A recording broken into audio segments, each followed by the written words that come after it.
Hello friends, आपल्या देशाचे नाव काय आहे? बरोबर, भारत हा आपला देश आहे. आणि आपल्या या भारत देशावर पूर्वी इंग्रजांचं राज्य होतं, इंग्रजांची सत्ता होती. आपल्या भारत देशाला या इंग्रजांचे अन्याय अत्याचार सहन करावे लागत असत. मग आपल्या भारत देशाला स्वातंत्र्य मिळवून देण्यासाठी अनेक क्रांतिकारकांनी, अनेक देशभक्तांनी खूप त्रास सहन केला, खूप हाल अपेष्टा भोगल्या, आपल्या प्राणांची आहुती दिली आणि आपल्या या भारत देशाला त्यांनी स्वातंत्र्य मिळवून दिलं. त्यामध्ये डॉक्टर बाबासाहेब आंबेडकर असतील, महात्मा गांधीजी, ज्योतिबा फुले, पण ज्यांनी आपल्या भारत देशाला स्वातंत्र्य मिळवून देण्यासाठी खूप महत्त्वाचे कार्य केले.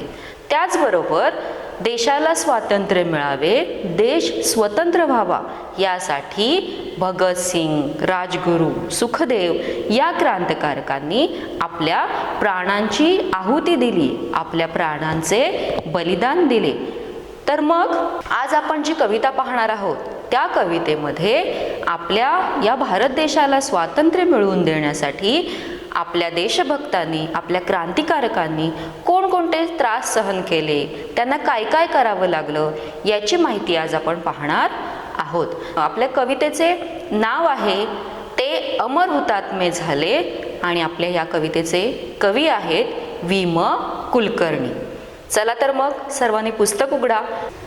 पान नंबर 26 पहा. ते देशासाठी लढले, ते अमर हुतात्मे झाले, सोडिले सर्व घरदार, त्यागिला सुखी संसार, ज्योती सम जीवन जगले, ते देशासाठी लढले. तो तुरुंग ते उपवास, सोसला किती वनवास, कोणी फासावरती चढले, ते देशासाठी लढले. झगडली झुंजली जनता, मग स्वतंत्र झाली माता, हिमशिखरी ध्वज फडफडले, ते देशासाठी लढले. हा राष्ट्रध्वज साक्षीला, करू आपण वंदन याला, जयगीत गाऊया आपुले, ते देशासाठी लढले. पहा, कवी काय म्हणतात? कवी वि.म. कुलकर्णी सांगतायत की ते अमर हुतात्मे झाले. अमर म्हणजे काय? तुम्हाला माहिती आहे, अमर म्हणजे ज्याला मरण नाही त्याला काय म्हणतात? अमर. न मरणारे, जिवंत राहणारे. मग हे जे क्रांती आणि हुतात्मा म्हणजे जे देशभक्त, जे क्रांतिकारक आपल्या देशासाठी आपल्या प्राणांचे बलिदान देतात, आपल्या प्राणांची आहुती देतात, त्यांना हुतात्मा असे म्हणतात. तर मग कवी म्हणतात, आपल्या कवितेचं नाव काय आहे? ते अमर हुतात्मे झाले. म्हणजे ज्या क्रांतिकारकांनी आपल्या देशाला स्वातंत्र्य मिळवून देण्यासाठी आपल्या प्राणांचं बलिदान दिलंय, ते अमर हुतात्मे झाले. म्हणजेच काय? त्यांना मरण आल्यानंतरही त्यांनी असं काही कार्य केलंय की ते त्यांच्या कार्यातून कायम आपल्यासोबत राहणार आहेत. ते देशासाठी लढले, ते अमर हुतात्मे झाले. म्हणजेच काय? तर या क्रांतिकारकांनी आपल्या देशाला स्वातंत्र्य मिळवून देण्यासाठी ते लढलेत, अनेक त्रास सहन केलेत, प्रसंगी उपवास सहन केला, पण हे सगळं सहन करूनही ते लढतच राहिलेत. का? कारण त्यांना आपल्या भारत देशाला त्या इंग्रजांपासून सोडवायचं होतं. ते अमर हुतात्मे झाले.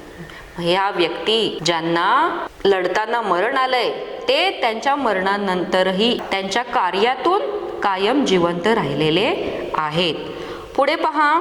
सोडिले सर्व घरदार, त्यागिला सुखी संसार, ज्योती सम जीवन जगले, ते देशासाठी लढले.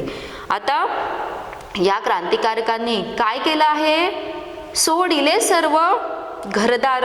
त्यांना पहा, तुम्हाला माहीत असेल, अनेक क्रांतिकारकांबद्दल माहिती असेलच तुम्हाला. तर या क्रांतिकारकांना काय करावं लागलंय? त्यांना त्यांचं घरदार सोडावं लागलंय. त्याचप्रमाणे त्यांना त्यांचा संसार त्यागावा लागलाय. त्यागिला सुखी संसार. त्यागणे म्हणजे सोडून सोडून देणे. संसार म्हणजे प्रपंच. त्यांना, या क्रांतिकारकांना, आपल्या देशाला स्वातंत्र्य मिळवून देण्यासाठी आपल्या घरदारापासून, आपल्या घरातल्या व्यक्तींपासून लांब राहावं लागलंय. ज्योतिसम जीवन जगले ते देशासाठी लढले. ज्योत, दिवा माहितीये, आपण रोज सकाळ संध्याकाळी आपल्या घरी देवासमोर दिवा लावतो, हो की नाही? पहा, दिव्यामध्ये काय असतं? तेल आणि वात. मग ही वात जळते आणि आपल्याला प्रकाश देते. म्हणजेच काय तर कवी वि. म. कुलकर्णी यांनी या क्रांतिकारकांना ज्योतीची उपमा दिलेली आहे. कवी काय सांगतात की हे क्रांतिकारक ज्योतिसम जीवन जगले. म्हणजेच ज्योत, दिव्यातली वात, ज्योत स्वतः जळते पण आपल्याला प्रकाश देते, हो की नाही? मग त्याचप्रमाणे या क्रांतिकारकांनी स्वतःला जाळलंय, म्हणजेच खूप त्रास स्वतः सहन केलेत आणि आपल्या भारत देशाला स्वातंत्र्य मिळवून दिले. ते देशासाठी लढले. म्हणजे या क्रांतिकारकांनी दिव्याप्रमाणे स्वतः जळून, स्वतः त्रास सहन करून, देशासाठी लढून आपल्या देशाला स्वातंत्र्य मिळवून दिलेलं आहे. पुढे पहा, तो तुरुंग ते उपवास, सोसला किती वनवास. पहा, या क्रांतिकारकांना स्वातंत्र्य, कारण इंग्रज हे कसे होते? खूप अन्याय, अत्याचार करणारे होते, खूप जुलमी होते आणि आपल्या भारतीय जनतेवर ते खूप, त्यांना सहन होणार नाहीत अशा शिक्षा ते त्यांना द्यायचे. त्या आपल्या भारतीय जनतेला, भारतीय क्रांतिकारकांना तुरुंगात टाकायचे आणि तुरुंगात सुद्धा त्यांना खूप त्रास द्यायचे. पण हा सर्व त्रास या देशभक्तांनी सहन केलेला आहे. का? तर कारण त्यांना आपल्या भारताला स्वातंत्र्य मिळवून द्यायचं होतं. या इंग्रजांच्या जुलुमी अत्याचारांपासून, या इंग्रजांच्या तावडीतून आपल्याला सोडवायचं होतं. त्यासाठी त्यांनी काय काय केले पहा, तो तुरुंग ते उपवास. त्यांनी काय केलंय? तुरुंग सहन केलाय.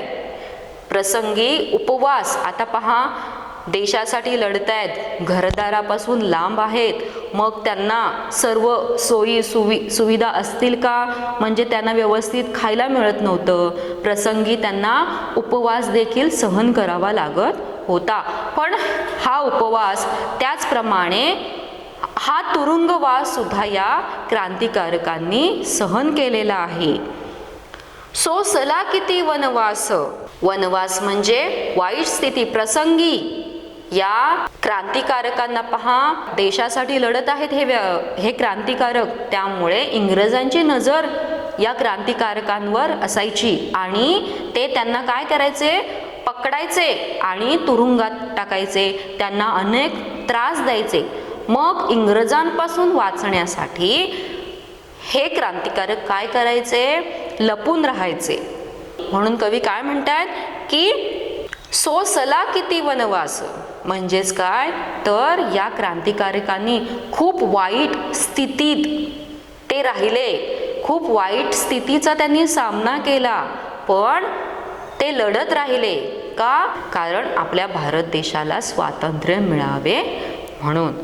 कुणी फासावरती चढले ते देशासाठी लढले. पहा, काही क्रांतिकारकांना या इंग्रजांनी फाशीची शिक्षा सुद्धा दिलेली आहे आणि ही फाशी सुद्धा या क्रांतिकारकांनी आनंदाने सहन केली किंवा आनंदाने ते फासावरती चढले. का? कारण ते देशासाठी लढत होते. त्यांच्या मनात आपल्या भारत देशाविषयी प्रेम, माया, देशभक्ती खूप होती आणि म्हणून त्यांनी आपल्या भारत देशासाठी तुरुंगवास सहन केला आहे, आपल्या घरदाराचा त्याग केला आहे. प्रसंगी रानावनात, जंगलात ते राहिले आहेत. हा सर्व त्रास त्यांनी आपल्या भारत देशासाठी सहन केला आहे. पुढे पहा, झगडली झुंजली जनता, मग स्वतंत्र झाली माता. झगडली, झगडणे म्हणजे संघर्ष करणे, झुंजणे म्हणजे लढा देणे. मग स्वतंत्र झाली माता. पहा, आपल्या भारताला स्वातंत्र्य कधी मिळालं तुम्हाला माहिती आहे? 15 ऑगस्ट 1947 रोजी आपल्या भारत देशाला स्वातंत्र्य मिळाले आणि म्हणून 15 ऑगस्ट हा दिवस आपण स्वातंत्र्य दिन म्हणून साजरा करतो. मग हे स्वातंत्र्य त्यांना सहज मिळाले का? हे स्वातंत्र्य आपल्या भारताला सहज मिळाले का? की इंग्रज म्हणाले का आपल्याला की ठीक आहे, तुम्हाला स्वातंत्र्य हवे ना, हे घ्या, आम्ही जातो, असं इंग्रज म्हणालेत का? नाही. त्यासाठी या भारतीय जनतेला, या भारतीय क्रांतिकारकांना, देशभक्तांना खूप त्रास सहन करावा लागला, खूप लढे द्यावे लागले, खूप वेळा इंग्रजांविरुद्ध लढावं लागलंय आणि त्यानंतर ही माता स्वतंत्र झाली आहे. माता म्हणजे आई, माय, माऊली, हे आईचे समानार्थी शब्द आहेत. मग कवी या ठिकाणी आईची उपमा कुणाला देत आहेत? तर आपल्या या देशाला भारत माता आहे असं म्हणतायत की अनेक अन्याय अत्याचार सहन करून, अनेक लढे देऊन आपल्या भारत देशाला आपली ही भारत माता काय झालेली आहे? स्वतंत्र झालेली आहे. पुढे कवी काय म्हणतात पहा, हिमशिखरी ध्वज फडफडले ते देशासाठी लढले. हिम म्हणजे बर्फ, शिखर म्हणजे टोक, बर्फाचं टोक म्हणजेच काय तर हिमालय. हिमशिखरी ध्वज फडफडले.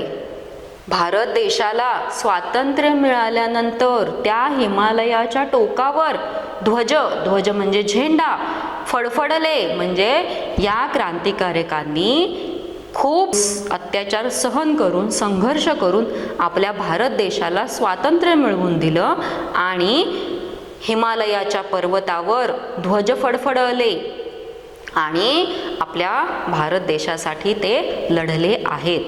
हा राष्ट्रध्वज साक्षीला करू आपण वंदन याला.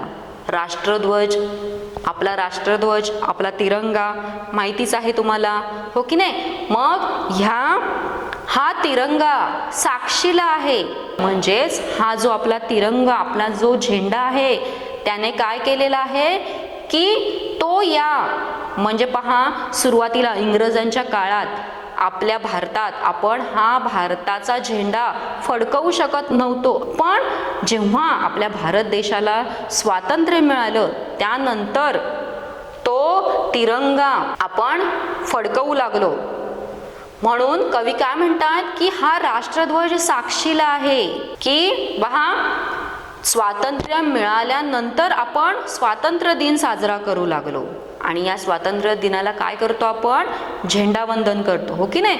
मग म्हणून कवी काय म्हणतात की हा राष्ट्रध्वज साक्षीला आहे. या राष्ट्रध्वजाने या सर्व क्रांतिकारकांचा अन्याय अत्याचार पाहिलेला आहे. म्हणून आपण काय करूया? या राष्ट्रध्वजाला वंदन करूया, नमन करूया, नमस्कार करूया. जय गीत गाऊया आपुले ते देशासाठी लढले.